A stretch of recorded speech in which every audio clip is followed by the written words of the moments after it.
মদিনার অলিতে গলিতে তখন ঈদের আমেজ, সবার ঘরে নতুন পোশাক আর সুস্বাদু খাবারের আয়োজন।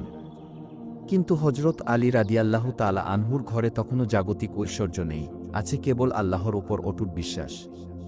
ঈদের চাঁদ দেখা গেছে, মদিনার শিশুরা খুশিতে লাফালাফি করছে, কেননা সবার গায়ে নতুন জামা উঠবে। ছোট্ট হাসান ও হোসাইন বাহিরে গিয়ে দেখলেন তাদের সঙ্গীরা সবাই নতুন পোশাকের গল্প করছে।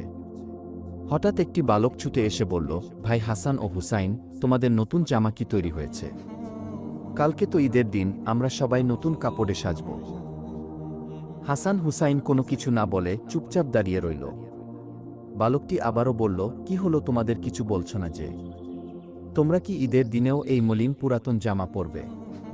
তোমাদের মা বাবা কি তোমাদের জন্য কিছুই আনেননি? এই কথাগুলি তাদের কোমল অন্তরে তীরের মতো বিঁধল।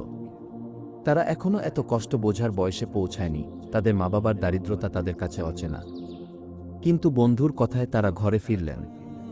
মায়ের কাছে ছুটে গিয়ে তাকে জড়িয়ে ধরলেন, চোখে মুখে আকুলতা নিয়ে বললেন, আম্মাজান, কালকে তো ঈদ। আমাদের বন্ধুরা সবাই নতুন জামা কিনেছে। কালকে সবাই নতুন জামা পরবে। আম্মাজান, আমাদের ঈদের নতুন জামা কোথায়? হজরত ফাতেমা এবং হজরত আলী রাদিয়াল্লাহু তাআলা আনহুর সংসার ছিল চরম অভাবে। নিজেদের জন্য তো দূরের কথা, আদরের সন্তানদের জন্যও নতুন কাপড় কেনার মতো কোনো অর্থ তাদের কাছে ছিল না। কিন্তু সন্তানদের মলিন চেহারা দেখে মায়ের অন্তর কেঁদে উঠল।